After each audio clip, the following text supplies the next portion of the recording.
Okay, Michael, you're ready to go. Okay, thanks. Let's see. So I will call this meeting to order at 4:04 p.m. on May 7th, 2025. I will read the land acknowledgement. The city of Thorold is situated on treaty land. This land is steeped in the rich history of the First Nations, such as the Hattie-Wendouraq, the Haudenosaunee, and the Anishinaabe, including the Mississaugas of the Credit First Nation. There are many First Nations, Métis, and Inuit people from across Turtle Island that live and work in Niagara today. The city of Thorold stands with all Indigenous people, past and present, in promoting the wise stewardship on the lands on which we live.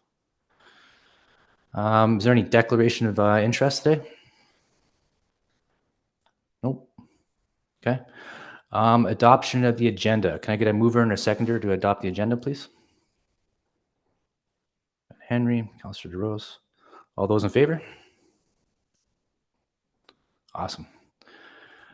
Okay, so adoption of the minutes. So 5.1, RSC 1-2025, which is our last meeting on February 19th, 2025. Can I get a mover and a seconder to adopt the minutes, please? Rose, Sean, all those in favor? All right. So Justin, we have a presentation, it looks like, for 6.1, which is parking concerns on King Street.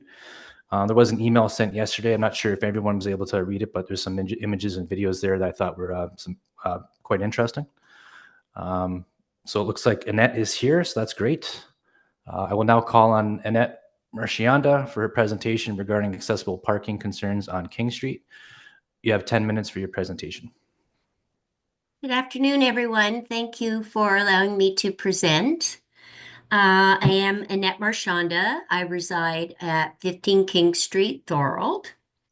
And the reason I am presenting, as you can see probably by your notes, is we have serious concerns about the parking on our street all year round, particularly though in the winter months. With the addition of several multi-unit housing approvals here and on Hagar, it's brought a lot more vehicles to the area than there was allowed for on-lot parking spaces for these multi-unit housing. So there's an overabundance of street parking, and also, by the way, extending past the allowable time periods. But currently, there's parking on both sides of the street, and it is making the street narrow, and particularly in the winter months, if there's a lot of snow. So that's our concern. Some of my issues, again, is stated in my submission, that extended periods of time in violation of the bylaws. Cars are parking right across from each other, so it is making it very narrow. And when plows and when there's a buildup of snowbanks, it's very narrow, to the point where sometimes you can't even, two vehicles cannot cross each other driving.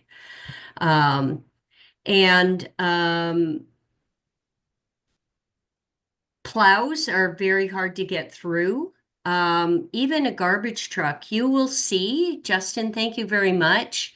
I happened to be able to video one day a garbage truck that had to back up because cars were parked on both sides of the street, snowbanks, couldn't get through. Actually, it was the snow plow. The garbage truck just continually beeped his horn until someone came out and moved their vehicle so that he could get through.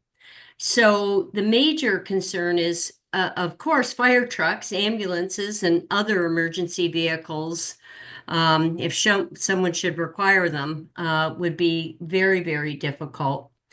The other thing is people are parking very near the intersection of King and Richmond within the 10-meter no parking bylaw. At this point, there are absolutely no signs anywhere on the street. And you could almost get hit by oncoming traffic trying to get onto Richmond Street from King Street with vehicles being parked on Richmond and King very close to that intersection. So my suggested resolutions, if you see fit or can bring it to council or however decisions are made, are appropriate no parking signs on the street, one side of the street only. Bylaw officer patrols. I've been calling incessantly over the winter months to ask for enforcement, which some times they're able to make it, and I'm sure sometimes they're not. All future infilling, if I'm not sure there could be any more on our street, but should be allowed to show that they have appropriate parking on their own lots as opposed to allowing more and more parking congestion on the streets of Thorold. Right now, I'm concerned about our street. Plowing, is made it very difficult for people to get out of their drives, especially if they're going around these vehicles. If signs can be put up about winter parking, they're not supposed to be on the street when the plows are trying to get through, but it's making it very difficult. But even still, in the summer, it could be difficult while children are playing. If there's so many cars parked on the street, you may not see these kids, playing around. So anyway, I don't think I took up my 10 minutes, but if there's any questions, I'd love to answer or.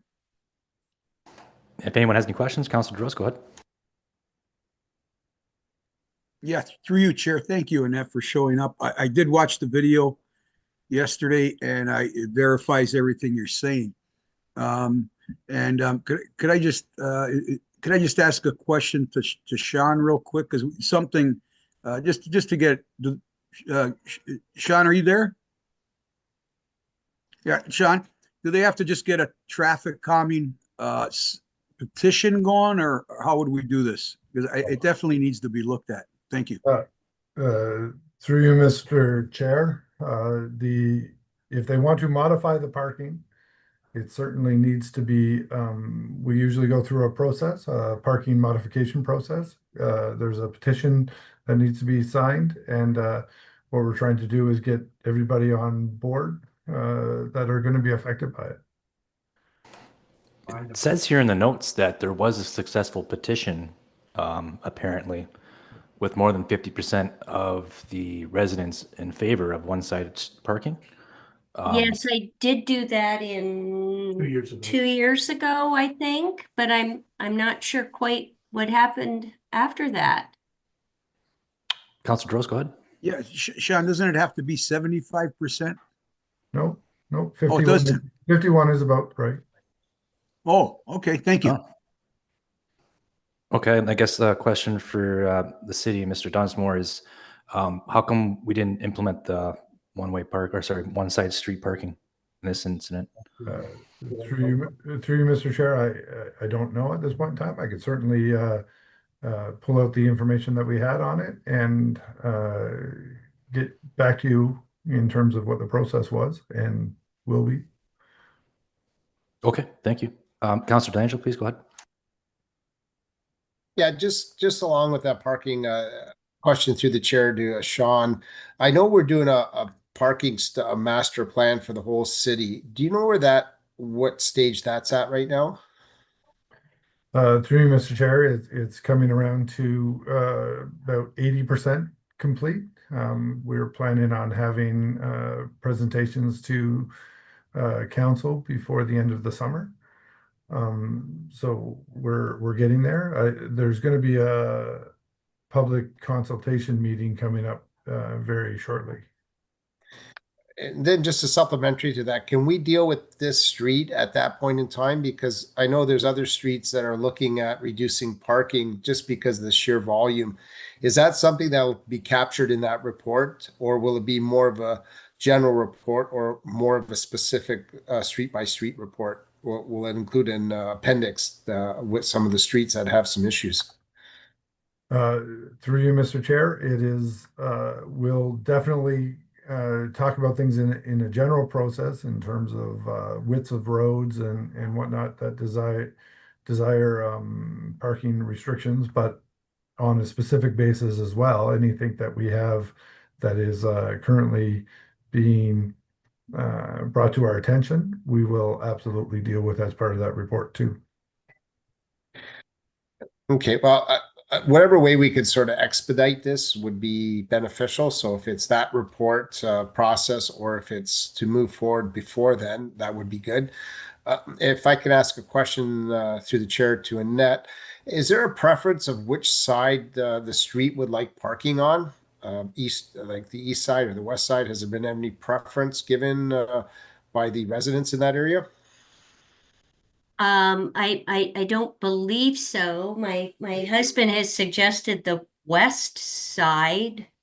We were told that it needed to be opposite side of the It hydrants. it was mentioned. I was the person who got that petition signed a few years ago.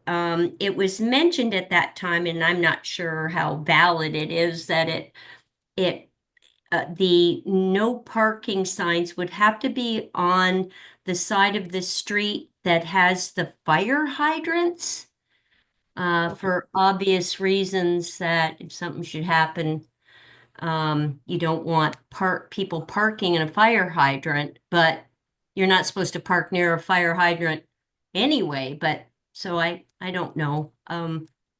Baker Street's on the east side, so that's less. So I guess really I don't care what side there's no parking, but Okay, through Mr. Chair, I just asked the question to get some idea what the residents in the area want. So if that could be taken into consideration when we're looking at how we're going to handle this, that would be great, you know, to work with the residents on that street. I know it is a narrow street to begin with, so parking is it's exaggerated in the sense that the narrowness makes it worse than some of the other streets. And just the other comment I wanted to make, just so Annette's aware of, I agree wholeheartedly. When we have these infill projects, there's never enough parking, and the province wants these smart infield high density, but they don't live with the problems of the parking congestion. They live in Toronto, where parking's not an issue for them, but it is for us here in Thorold. So I know, and there's a big high-rise building going around the corner from you, which I know several of the councillors have stated that we're not pleased with the size of it because of the amount of volume and the amount of cars that are going to be parked at that building. So we are trying, from a council perspective, is to put that into perspective of trying to make sure there's enough parking. Sometimes the provincial laws are not on our favor, just to let you be aware of that. okay. Thank you. Any other questions for Annette from the group?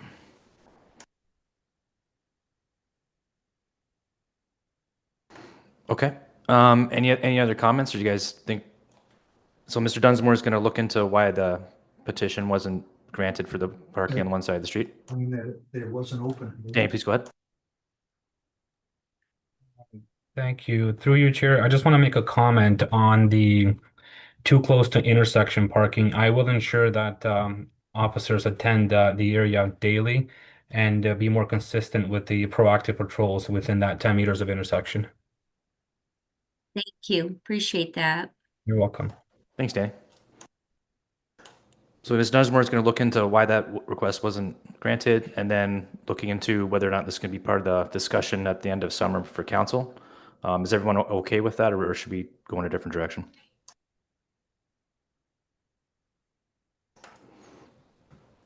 Mr. Councilor Droz, go ahead, please. Yeah, I think let's follow Sean's lead and get some direction there after he looks into it. And Dave's gonna do the drive-by, so I think that's a good start for now. Yeah, I And, agree. Proceed. Thank you. Okay. Thank you very much, Annette, for the presentation. That was great. And hopefully the positive movement we made today will make your guys a bit more happier on that street over there. Okay. Well, thank you, Justin, and thank you for your help, and thank you all for listening to my presentation. I appreciate it. Appreciate you. Thanks again. Thanks, Annette. Thank you. Thanks for the presentation. Okay, so we're moving on here. So we're going to correspondence. So 7.1 committee membership. Matthew Tilbrook has resigned from the committee, and on the meeting of April 8th, 2025, council appointed Mark Falivo to the committee. So first of all, to Matthew, thank you very much for your service. Your passion and your energy and dedication to the safety of the Thorold residents will be remembered, and we'll try to continue up with your efforts in your absence here. And Mark Falivo, hello, nice to meet you. Glad to have you aboard.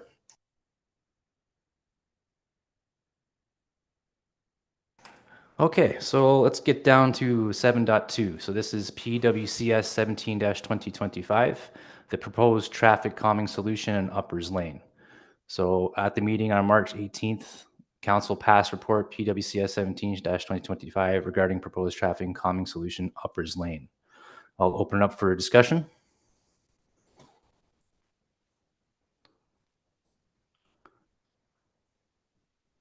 And just so, in case everyone didn't read the notes, basically what's going to happen is they're putting 2 speed humps in Uppers Lane.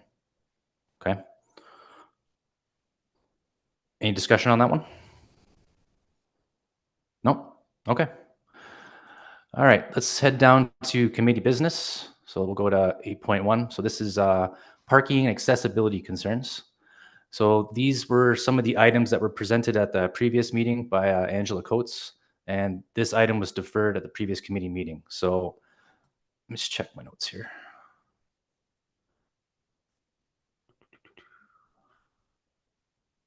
Oh, here we go. I think it's on page 22 here on the PDF. You guys can look at it. So basically just to summarize what was talked about last meeting. So a crosswalk on Front Street from the laneway disability spot from one side to the other. Rationale, if someone gets hit by a car there, they'll be charged with jaywalking. Also, hopefully we'll slow down cars if someone's crossing.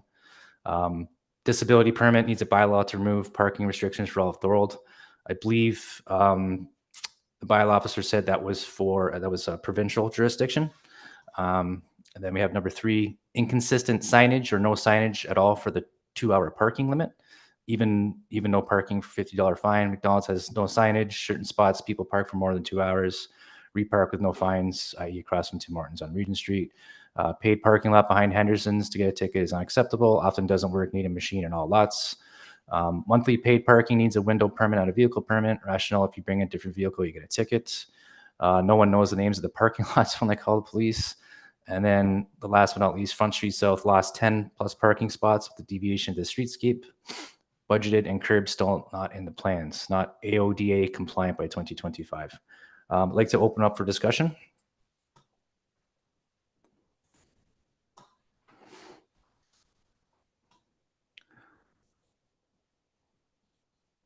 Mr. Dunsmore, a question for you. What would it take to get a crosswalk on Front Street from that laneway disability spot from one side to the other? Through you, Mr. Chair, the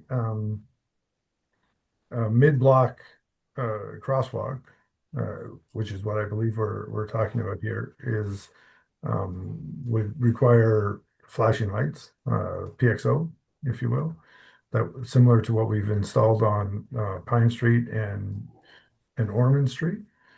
We could certainly do that. They cost right in the neighborhood of $10,000, and certainly we can make that happen. We just need direction from council. Is it? Okay, go ahead, Councilor Pietrangelo. Well, I was going to suggest there's 7 recommendations coming out from that presentation. Could we just refer those to staff so they prepare a report? That way, because there's going to be costs associated with some of these. Some they may not be able to do based on like even the disability permit needs a bylaw, but that's, I guess, provincial legislation. So maybe if we could just refer it to staff or refer it to council for a staff report. That way these recommendations can be looked at. Yeah, I think that makes sense. Is everyone on board with recommending council to have the city staff take a look at these concerns and prepare a report? Can I get a mover or a seconder? I'll move it. Okay. All those in favor? I'm Okay. sorry, who is the seconder, Mr. Chair? We had DeRose and then had Rebecca as well, I believe. So pick one of those. Okay. Let's move down to 8.2. So this traffic calming request for Queen Street South. So this item was also deferred from the previous committee meeting. Let's see if I can find this on the agenda here.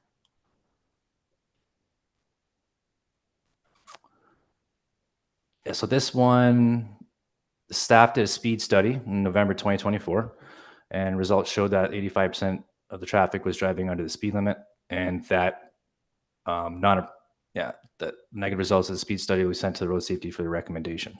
So basically, city did their study and everything seems to be within normal parameters. Councillor DeRose, please go ahead. Yeah, just a question for Sean. Sean, did this take into account when the request of the 3-way stop at Beaver Dams and Queen, or is that totally separate issue? I don't think we looked at that directly. We've talked to the region a few times about that 3-way stop at Beaver Dams and Queen, because it is a regional road. They've been reluctant to install that there, but we can certainly go back to them and talk to them again about it. Yeah, the reason I'm asking, I know some of the residents in that near that corner, but also the sight lines when you're trying to turn on from Queen, there's some blind spots there, and with cars speeding on Beaver Dams, once they go past the where the police are usually sitting, that could be an issue. But yeah, I'd appreciate that, Sean. So you would reach out to the region again, or is there a process that we have to get involved with, or? Through you, Mr. Chair, the best approach to that actually is to get a direction from council to talk to the region about that. So I would suggest that this committee approve a direction to council to ask us to make that comment. Not that I won't do it anyway, but just to help push that forward. So just some council direction and that can be done? Yeah. Okay. I will tell you that, Carm, that last time we talked about this, you said we should all go out and drive it and see what it looks like. Right. I took your advice on that, and I agree 100% that there's a blind spot there, and it's Okay. No, thanks for doing that, Sean. I appreciate it. Yeah. Okay. Councillor Pietrangelo, please go ahead. Yeah, I'll make if you need a motion, I'll make a motion that we visit the 3-way stop there. But I think we need to look at that street holistically to see what else is going on with the region, not just that stop there. But I know Pine Street has been altered a little bit, but there's also, is it Baker Street, I believe, where there's a large volume of traffic leading into the subdivision. So I would rather make sure that the region looks at the whole street before they just start putting one stop sign there. That might ultimately be the best solution, but I think we need to look at how to mitigate speed along that whole road, because it is getting more congested and people are driving faster on it.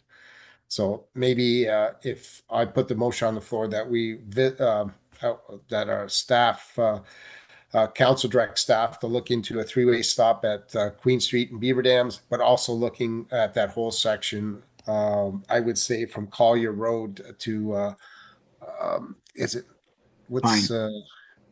past Pine? What's the Or is it Ormond. Industrial Drive? Is it I Industrial think that's Drive? part of Ormond, I think. Ormond? Okay. Yeah, I'll I wait would call till, that Ormond. yeah, till it hits the canal there. I'm not sure if that's Ormond or Industrial Drive, either one. Okay, I think can we get a, I Go think you ahead. just need to look at the whole road, not just the one stop sign. Councilor Drews, go ahead. Yeah, just to piggyback off what Henry's saying, I agree with him because I've been getting requests from the neighbors on Pine Street and Beaver Dams, and they're asking because cars are cutting that corner coming off Beaver Dams real sharp, and there's been almost some just near misses. They're asking for a three-way stop there as well. So I don't know. So if maybe we can group it all together and have the region look at it and keep in mind that the two request, that would be a second request for a three-way stop. You know, I know the distance is kind of close, but I think overall it'd be beneficial in my opinion. But yeah, I'll support Councilor DeAngelo second it, his request. But yeah, let's look at the other set of three-way stops too that residents are asking for. Thank you. Mr. Dunsmore, go ahead. Can I just add a little caveat to that whole thing? Is that the regional road stops at Pine Street. So if we could focus it between Collier and Pine, everything past Pine Street there is actually city owned. So we'll take care of that ourselves. Okay, that makes sense. Can we get a mover and a seconder to adopt? Oh, sorry, Justin, go ahead. Okay, just to clarify, I have council direct staff to contact the Niagara region regarding implementing a three-way stop at Queen Street and Beaver Dams, and also Collier Road to Pine Street. Is No, that where- Pine and Beaver Dam, but Sean's saying just to cover the whole from Collier to Pine, which encompasses the region's part of it, and a three-way stop at Pine and Beaver Dams. So a three-way stop at Queen Street and Beaver Dams, and a three-way stop from Collier Road to Pine. Correct. Okay, got it. But No, review not Collier Road to Pine. Sorry. At the corner of Pine and Beaver Dams. Okay. It's got nothing to do with Collier for a Okay, three-way I got stop. it. Yep. They Okay. can't ask for one there, but that might be overkill. Nope, I got And it. the cop that's waiting for speeders there would have nothing to do. Yeah, the only reason I suggest the Collier Road is I don't know what the region has planned. Maybe they have a stop sign plan there already. So I think they need to look at the whole road in when they're reviewing this. That's all I'm pointing out. Okay. Can we get a mover and a seconder for Councilor DeAngelo's motion? Councilor Rose. I'll Vic Graham do seconder. Okay. All those in favor? Okay, awesome. All right, so that was 8.2. Let's head down to 8.3. So these are parking concerns on Sunset Way. So Vic Graham, I think you added this item, so if you want to take it away. Yeah, if we all look at pages 27 to 29, these are emails between one of the residents across the park to the bylaw. And we had a situation now where on the weekends, in fact, on any sunny day, the road facing the Gilgorton Park is occupied by cars, even though there are clearly no parking signs there. Initially, bylaw used to visit it regularly and we would have a road clear.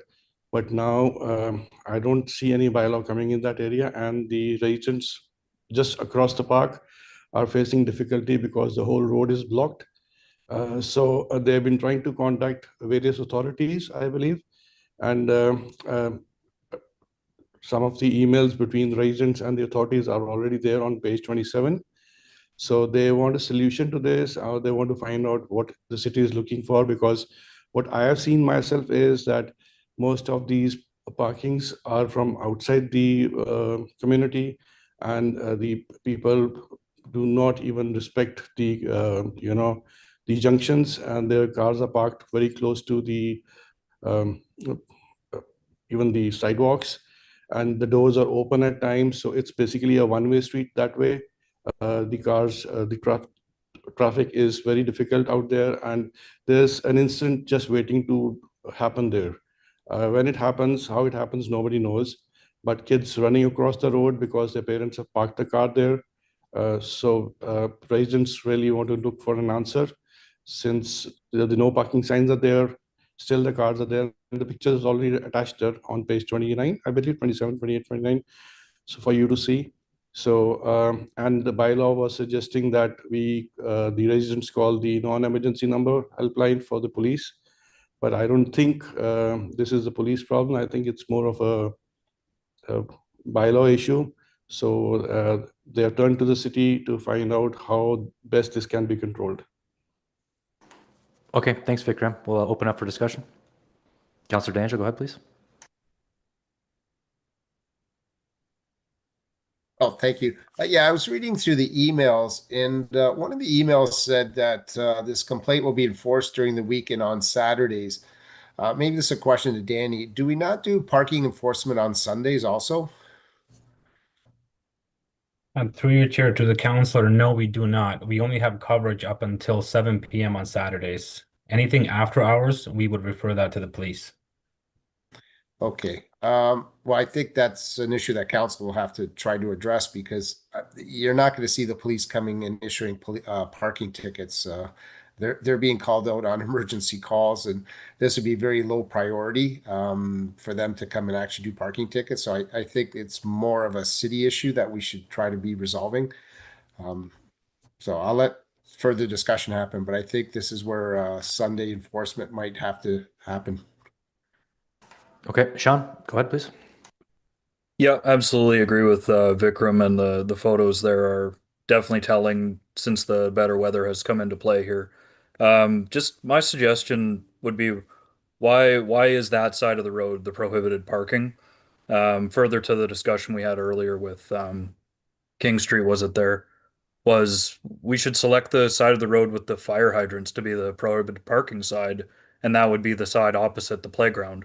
Every reason to park on the side of the road on Sunset Way exists on the playground side. The mailboxes are there, the playground's there, and the opposite side is all the tightly packed parking spaces there. There's virtually no on-street parking available on the parking prohibited side, or the parking available side as it is.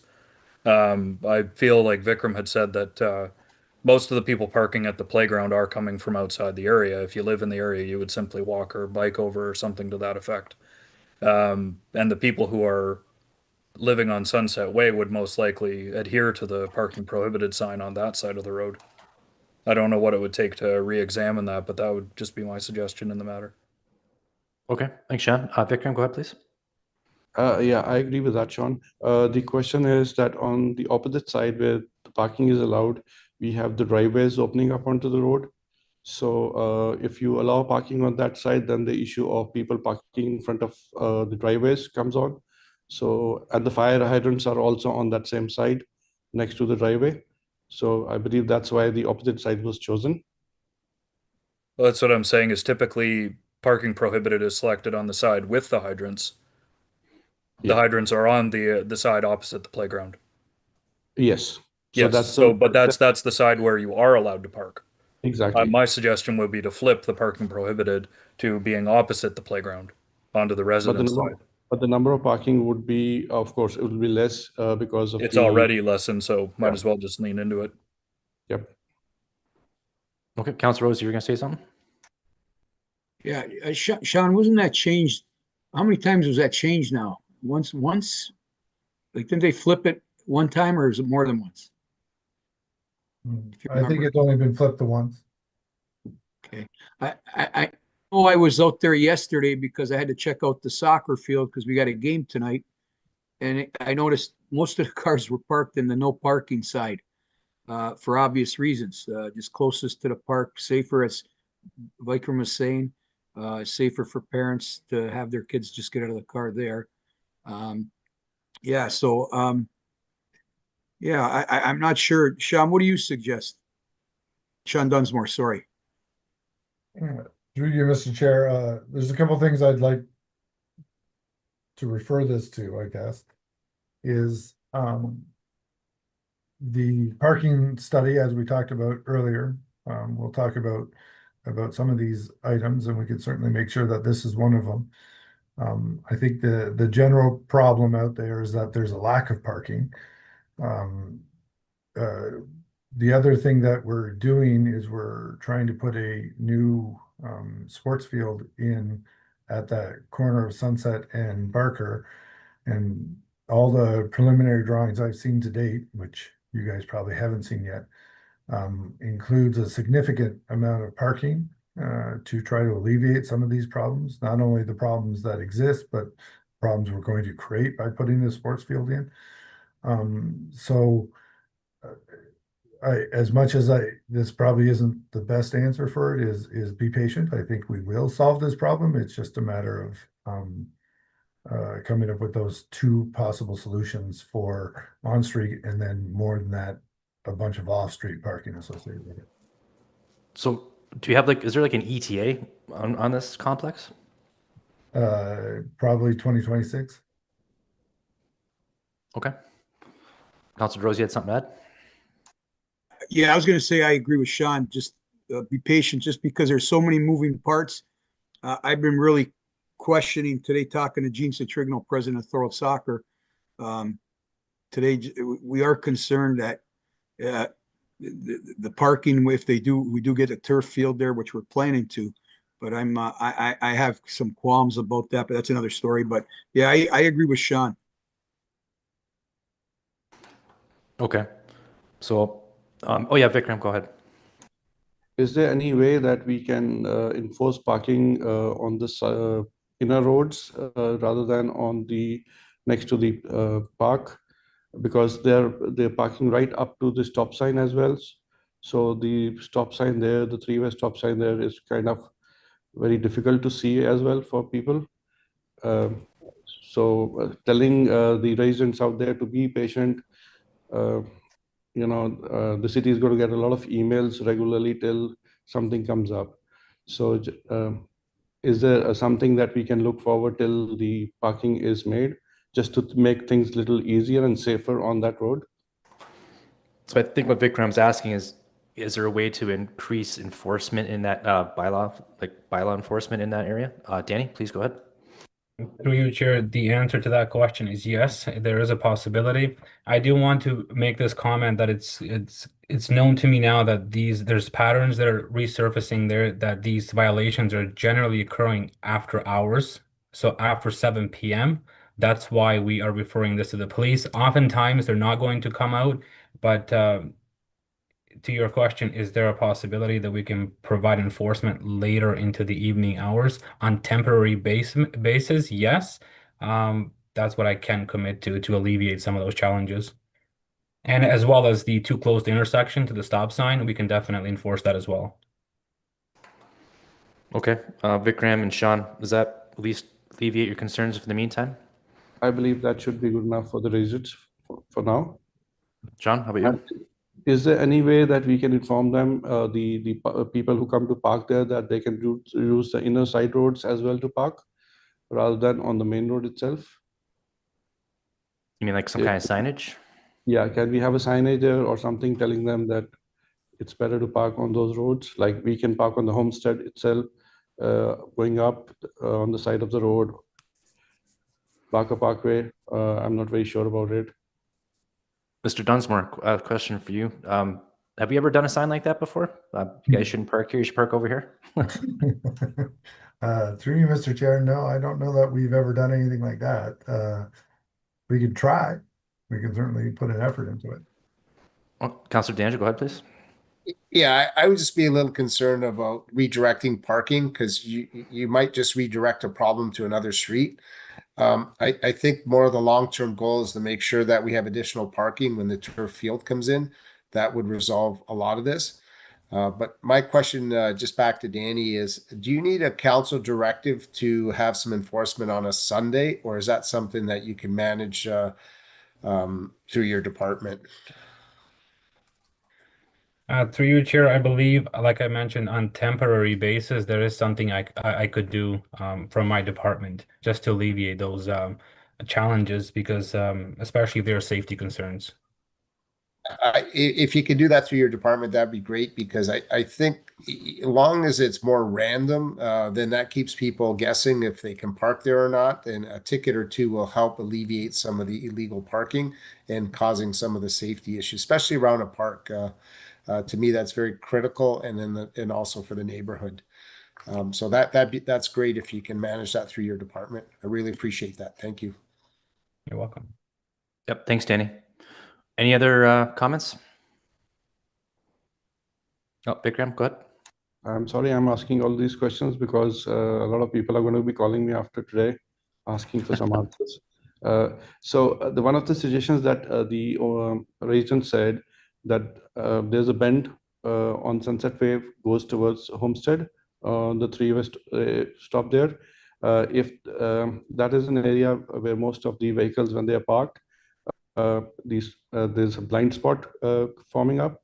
So if we could paint some no stoppage signs or no parking signs on that bend, not to allow the vehicles to stop on that particular bend, that would also ease some of the issues till final solution is carried out. Can that work? So is it currently parking allowed in that bend? And you're asking to No, it's not allowed, but still, I mean, no signage though? There's no sign there, so people just take advantage of saying that there was no sign, even though there are signs there. But right on that bend, it's a blind spot for people going from both the sides. So if there's something, I mean, just to help the bylaw as well. Okay. Mr. Dunsmore, is there a possibility to add in a no parking spot in the area that Vikram is discussing? Yeah, certainly if the rule is no parking on that spot, we can certainly put up more signs. It's the change of the rule that we need council direction on. Okay. Is that okay with you, Vikram? Yeah, that should be fine. Okay. So we get another sign, some temporary enforcement until the sports complex comes by. It seems like a good resolution. Any other questions or comments? Okay, great. Good discussion, guys. All right. Everyone's favorite topic, 8.4, PWCS 7-2025. So Pine Street South and Sullivan Avenue traffic signal installation. I'm excited. Mr. Dunsmore, can you make me excited even more?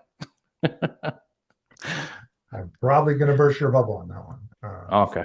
That is generally the report that's going to go to council. We're looking for some support from the Traffic Safety Committee to in agreement with that.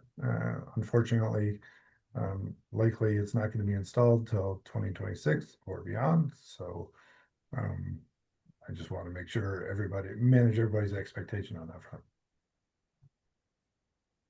2026 is better than never. So that's a start. Councilor DeRose, please go ahead. Yeah, through you, Chair. Sean, are we privy to the survey results that went out for that? They will be included as part of the report to the council. Okay. Generally, they were in favor of the sign, the lights being put in. Okay, thank you.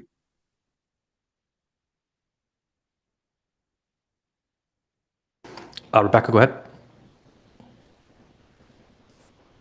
Sorry. Does that mean that the like temporary kind of, I don't know what you call those pillars that are around the corner there, are those staying until that light is like in permanently, or is that like still a temporary measure that will come and go? Through you, Mr. Chair, they will stay in until we make some modification to the intersection, which at this point in time, I think the next modification is the lights. Okay.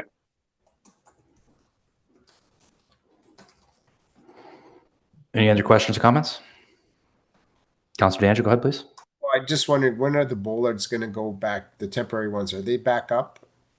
I drove by the other day, they weren't, but are they scheduled to go back up shortly, or? Through you, Mr. Chair, yeah, I believe they're back up. I was over there the other day. I will tell you that we didn't put them all the way around the bend. Okay. What we did is we put them on the coming into the intersection side all the way around, and essentially serves the same purpose. Okay. That was because of the buses, right? Yeah. That's right. The buses tend to knock them over, and we were replacing quite a few of them, so we tried to stop where the buses were actually driving.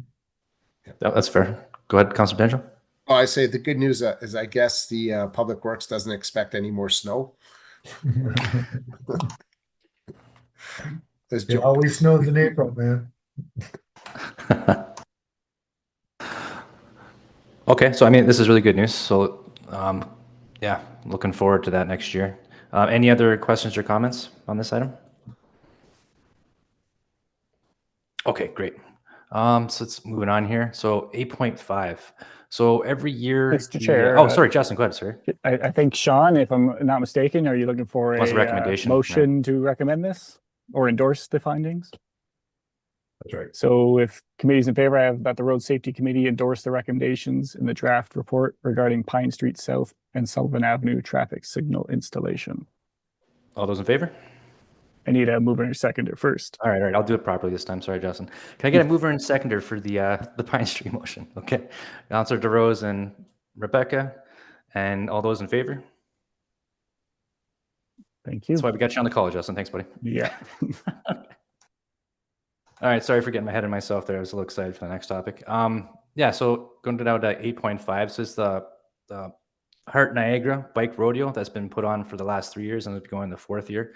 And under previous years, we did have a budget allotted for this endeavor that the city was able to use.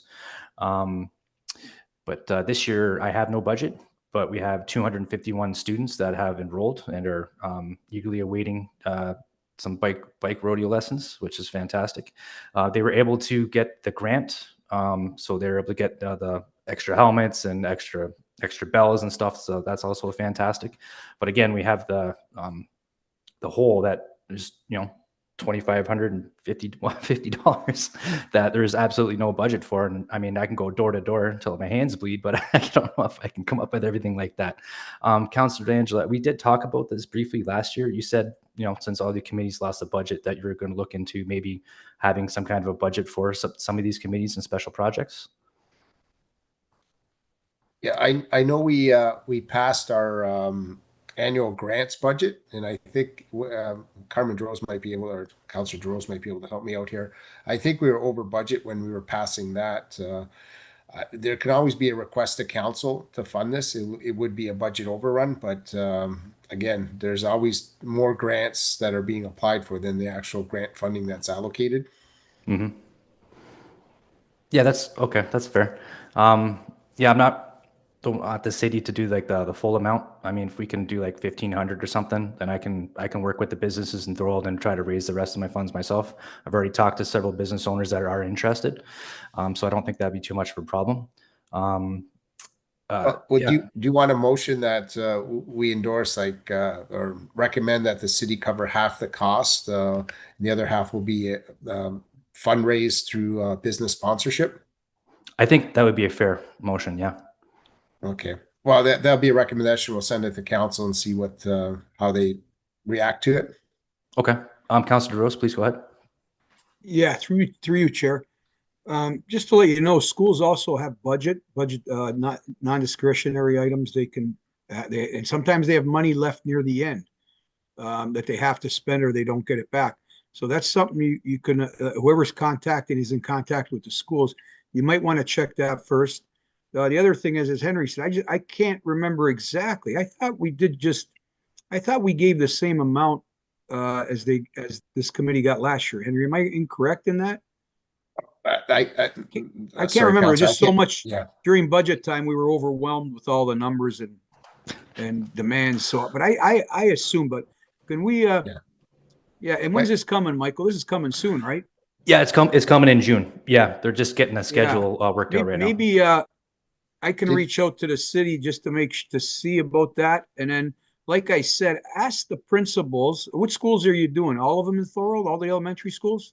Yeah, it looks pretty much. Yeah. Yeah, because I know.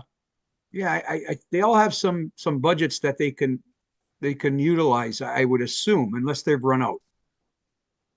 Well, that's certainly a very good recommendation. I'll talk to Ali and Karen and let them know to see if they can ask. While you're doing that, I'll talk to some business people in Thorold There's some people with some that can afford to help. So I'll ask a couple and I'll let you know what happens there. Yeah, I appreciate any assistance I can get from anybody would be fantastic. What's a target number that you need, Michael, to get this off the ground? So 2,550 is what they need altogether. Okay. And what grades So- they're doing it? The grade 6s?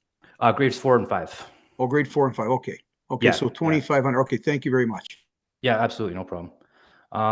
So yeah, I guess I'd like to ask for a motion for the city of Thorold to look into investing at least half of the overall cost of 2,550 to support the Heart Niagara for the bike rodeo for the grade 4 and 5 students in the city of Thorold. Justin, yes, please go ahead.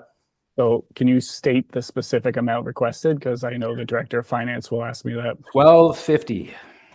Okay. Nice round number for you.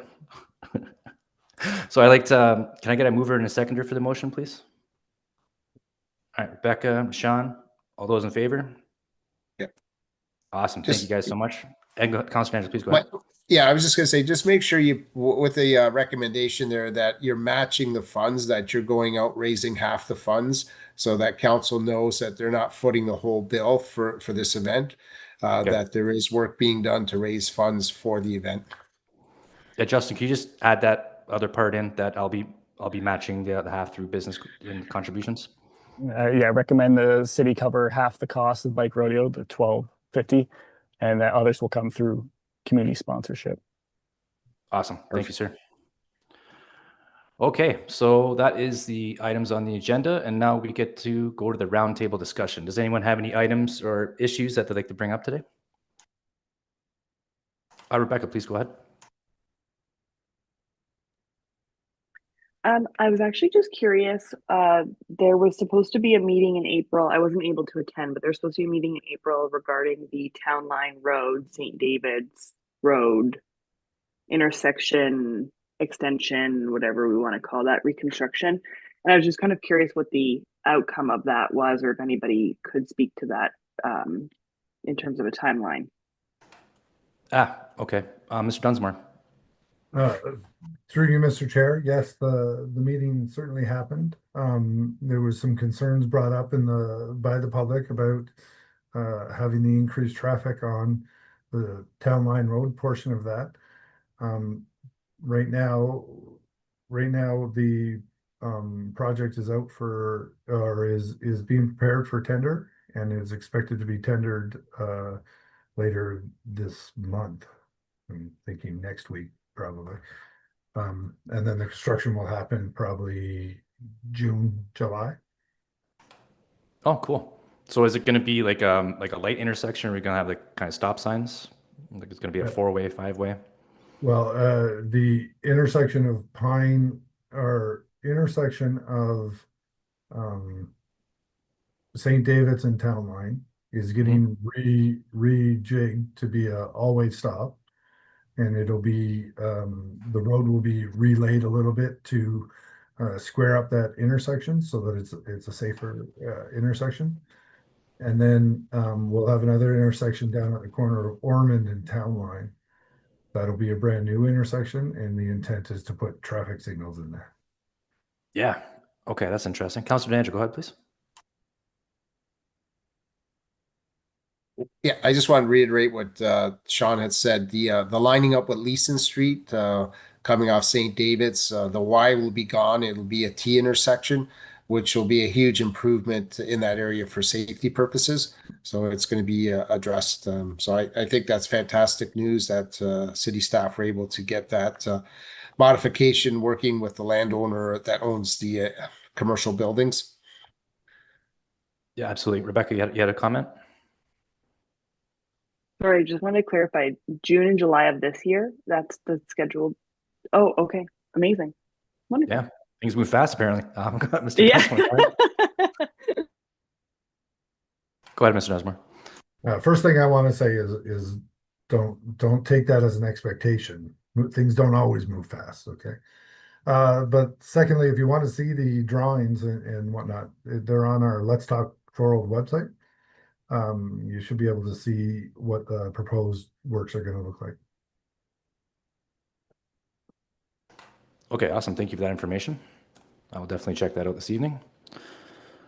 Anyone else have any other issues or items? Councilor Angela, please go ahead. Yeah, I know staff installed the temporary signs on Sullivan Avenue for speed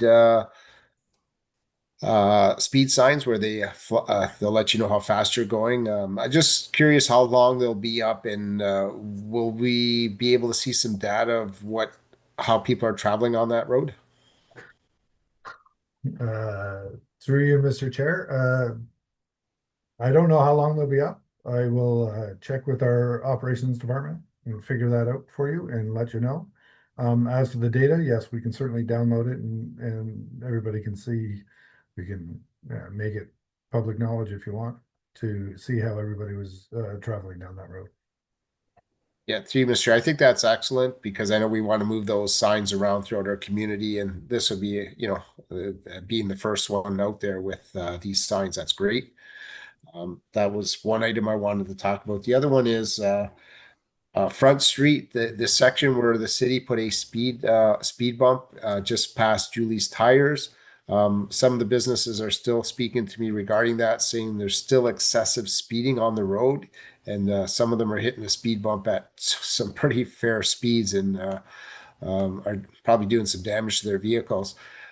I'm just wondering in the future, if we're moving those signs around, if we could maybe look at reducing the speed on that road too, even though the speed humps there's still excessive speeding.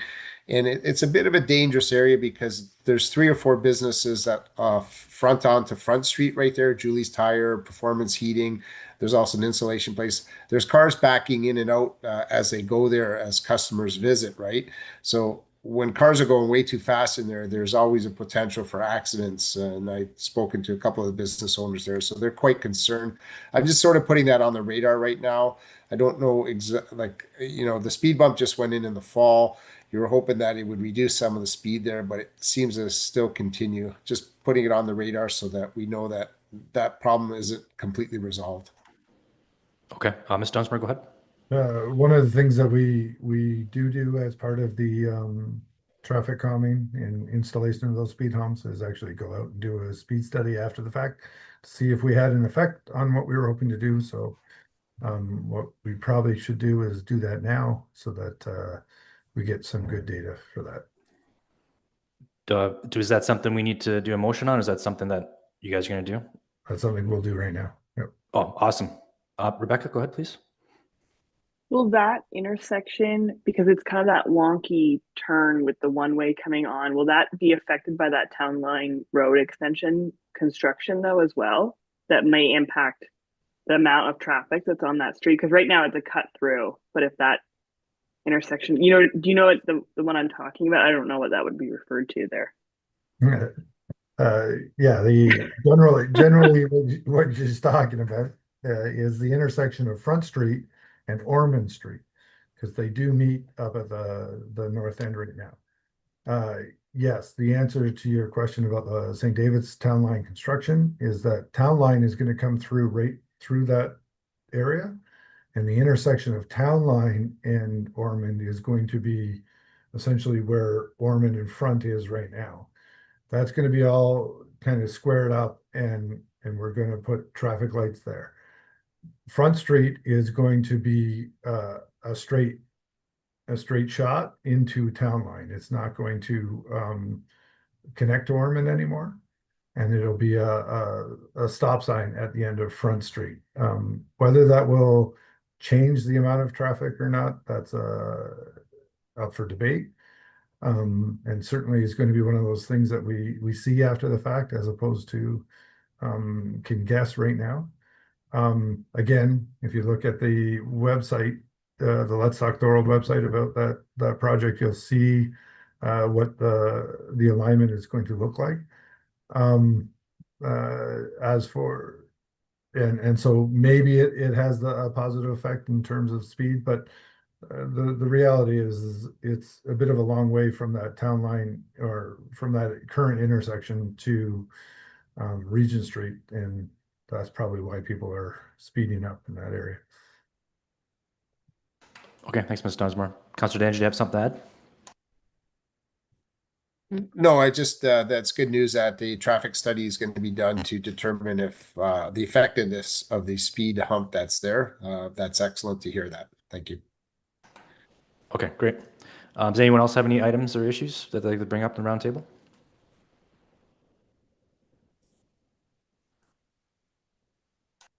Donna, please go ahead. I'm just wondering if there's any update or schedule yet on the four-way stop at Ormond and St. David's? I would like to tell you the schedule. I can certainly get back to you, Donna, on that. It should be any time. I will say that our staff is a little busy trying to get things ready for the spring summer because we didn't seem to have whatever. And I will certainly talk to the guy who will install the stop signs and see how quickly that'll happen. I'll let you know, okay? Okay, thank you. So Mark, you've been pretty quiet. Any issues or concerns that they'd like to bring to the roundtable? No, none. Thank you, Mr. Chair. I just want to make sure you weren't left out there. Not a problem. Thank you. Mr. Dunsmore, please go ahead. I just want to, I guess, let this committee know about some of the traffic calming and road safety issues that are happening on the regional side of things. As you may or may not know, the region has started installing red light cameras, and they move them around on a regular basis. And then they've also started installing automatic speed enforcement cameras around. And they've primarily been focused on regional roads at this point in time. Last month or so, the region identified that they have 4 cameras that they're willing to lend out to municipalities for automated speed enforcement. To do that, they're kind of insisting that we use some sort of science to determine where we're going to put them. We put the city of Thorold on the list for places that could have these automated speed enforcement. To do that, one of the things we have to do is develop a policy and create a criteria by which we create community safety zones, because the automatic speed enforcement will only happen in community safety zones.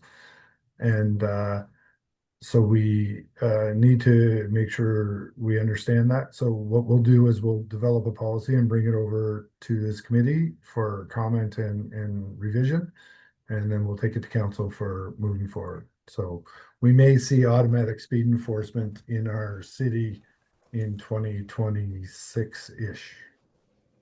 Wow, never thought I'd see the day. So community safety zones currently, I believe, just in my travels in the city, that's currently just by schools, right? But on Collier Road, I think, over there. Through you, Mr. Mayor, or Mr. Chair, as a matter of fact, I don't even think that's a community safety zone. Is, and that is a regional road, but I don't think it's been designated as a community safety zone. I actually think the region is planning on doing that. That is going to become a community safety zone. And with the community safety zone comes automatic speed enforcement. So I would recommend everybody, and I know that nobody on this committee speeds in the city, but I recommend you be extra careful on Collier Road coming forward. Councilor Droz, please go ahead. Yeah, through you, Chair. Sean, didn't that start this morning? First day of operation? The one in front of my school at Holy Rosary. Oh, it might have. It might have. We were warned that it's up and running today. So after I'd already gone to school, but I think I was okay. Thanks. Yeah, Councilor Andrew, please go ahead. Yeah, I thought I saw a camera box there yesterday on in front of the Our Lady of Holy Rosary Church school. But my question, someone poses to me, I don't know through Mr. Chair if Sean can answer this, but the speed changes on Collier Road from 50 to 40. depending on if school is in and the lights flash, does the camera also then drop to 40 at the time it's 40 and then back up to 50 when it's 50? Is that the way the camera operates? The only reason I'm asking, I had two people ask me this question and I didn't have an answer for them. Through you, Mr. Chair, the actual answer to that is the region is going to change the rules around speeding in that area. They want it to be a flat speed limit, so it'll stay at 40. They will re-sign it as a 40, get rid of I believe the flashing lights will actually disappear, and the speed enforcement cameras will be there all the time. So it'll be a 40 through there regardless, and you'll get a ticket if you're doing more than that. That makes sense. Okay. Just for your knowledge, I also think that's going to be the application across the region for any community safety zone. Okay. So oh, go ahead, Councillor, go ahead. Just to follow up with that, with those community safety zones and the reduction of speed, does the region also do traffic studies afterwards to see if it's working? And then secondary to that, are they sometimes just pushing traffic onto a secondary street, causing problems on another street? Because you can reduce the speed on Collier Road, but will that cause traffic congestion and speeding on Tupper or a different road? So I'm a little concerned when the region does some of this stuff because they're just pushing problems elsewhere sometimes. And I want to make sure that we can deal with the problems elsewhere then. Thank you. Through you, Mr. Chair. Yes, the region does speed studies and to determine their effectiveness. As a matter of fact, part of the reason that the 4 cameras are going to be made available to the local area municipalities is that they've seen such success with their program, because I believe their program's actually been going on for about 16, 18 months. And they have, if anybody has been speeding in another city, they may have got one of those nice letters. Just for your knowledge, I have.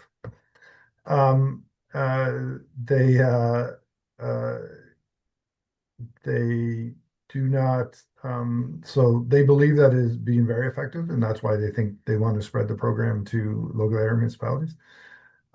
As for the other question about whether it causes problems on other streets, I don't think there's any real good data for that. I don't think they are actually studying that in any way that's meaningful. Certainly where, as you suggested about Collier Road and Tupper being parallel to each other, it certainly puts you in a situation where you would think that would happen.